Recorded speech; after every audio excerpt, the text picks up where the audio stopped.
Il y a un rapport d'Ipsos qui dit que chaque personne possède 200 kilos d'objets qu'il n'utilise pas. Il est peut-être temps de faire un tri.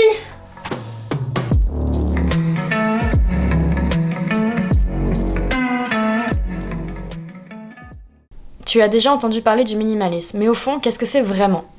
On a tendance à le stéréotyper et de voir toujours dans l'extrême. Par exemple, la personne qui vit avec le strict minimum dans un appartement complètement vide, avec juste 2 paires de chaussettes et un caleçon. Mais sors-toi cette image de la tête. Le minimalisme, c'est avant tout prendre conscience de son mode de vie et de son mode de consommation. C'est prendre conscience qu'en Asie, dans le secteur textile, un ouvrier peut travailler jusqu'à 12 heures par jour pour seulement 18 centimes. Mais aussi savoir que la fabrication de vêtements synthétiques, c'est l'équivalent de rejeter 50 milliards de bouteilles en plastique à la mer chaque année. Mais surtout, entre les années 2000 et 2014, la consommation de vêtements, d'électronique et de meubles a doublé. Et c'est sur ce dernier point que tu peux agir sur ta façon de consommer différemment. Et c'est pas que en faisant des tris dans tes placards. Tu peux commencer par le choix de ton logement. Parce que oui, il existe plein de solutions alternatives à ta petite maison de campagne, comme les tiny house par exemple, qui sont plus écologiques, plus petites, et qui t'empêchent d'accumuler beaucoup d'objets. Évidemment, tout le monde ne peut pas avoir une tiny house, mais tu peux commencer par choisir un logement qui est adapté à tes besoins. Pour un couple, tu n'auras vraiment pas besoin de 4 chambres et d'une salle de jeu.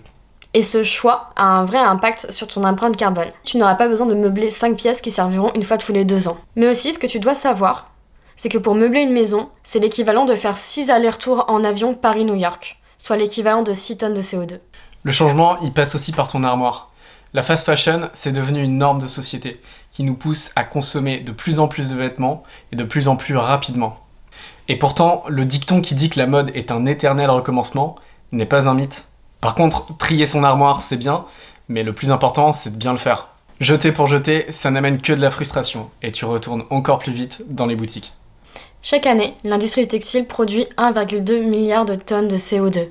C'est plus que les transports maritimes et aériens. Et le dernier point sur lequel tu peux agir, c'est l'électronique.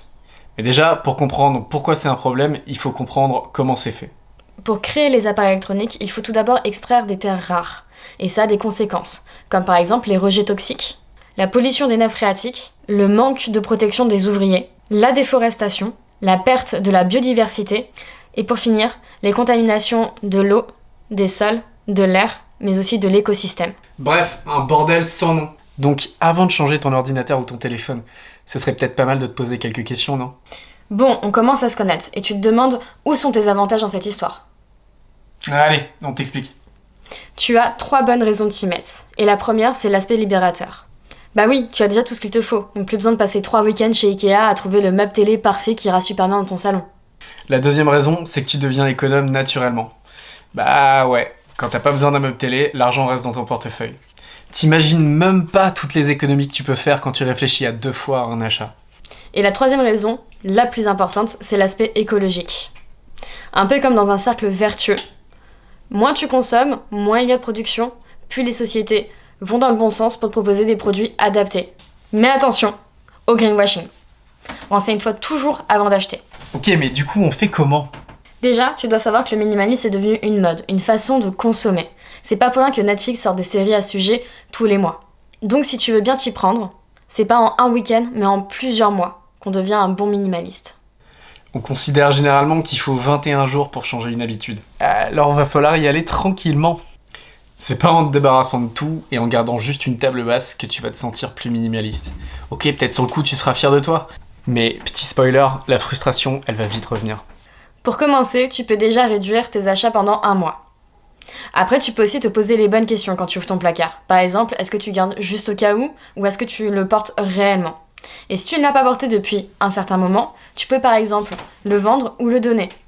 Le but, c'est de le faire surtout à ton rythme pour être constant et ne créer aucune frustration. D'ailleurs, on a un petit tips pour t'aider pour tes achats. Pourquoi j'ai besoin de ce produit ? Est-ce que j'en ai besoin immédiatement ou est-ce que je veux l'acheter parce qu'il y a une solde dessus ? Est-ce que chez moi, j'ai pas quelque chose qui est pareil ? Et du coup, il vient d'où le produit ? Et en fait, ça va me servir à quoi ? Bon, tu l'as compris, le minimalisme, c'est pas si compliqué. En revanche, vider son appartement de manière écologique, c'est pas jeter pour jeter. Sauf qu'avec la mode du minimalisme, c'est ce que les gens ont tendance à faire. Se débarrasser de tout le plus vite possible, ça fait peut-être du bien à ton esprit, mais ça fait certainement pas du bien à ta planète. C'est 39 milliards de kilos de textiles qui se retrouvent chaque année dans nos décharges ou incinérés. soit le poids d'1 million de semi-remorques qui partent en fumée. Rien que ça. Malheureusement, la mode du minimalisme n'arrange pas vraiment les choses. En Angleterre, depuis que Netflix diffuse la méthode Kondo, les dons de vêtements ont doublé. Et ça paraît être une bonne nouvelle, mais ça l'est pas tant que ça. On a tous déjà donné des vêtements dans les grosses bornes de collecte. À savoir, c'est que ces textiles ne sont pas souvent recyclés ni donnés, ils sont tout simplement jetés. Donc plutôt que de tout jeter, pense à trier, revendre, donner ou recycler. Et surtout auprès des bonnes structures. Et pour tes livres, par exemple, tu peux aussi les donner dans les bibliothèques, ça fera toujours un heureux. Ou alors, comme nous, mettre en place au rez-de-chaussée de ton immeuble une zone de donation, ce qui permettra que tes voisins en profitent dans un premier temps. Donc, on résume, le minimalisme, c'est que du bonus pour toi, pour ton mental, tes économies et ton empreinte écologique. À condition de bien faire les choses. Le but, c'est de prendre son temps, de bien réfléchir à son achat et surtout de ne pas tout jeter.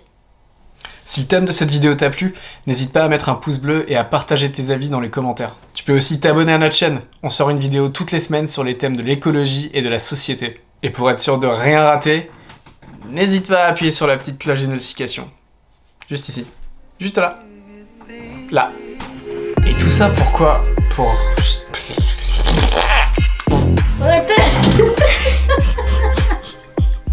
Ah vas-y, les bloopers c'est à la fin de la vidéo.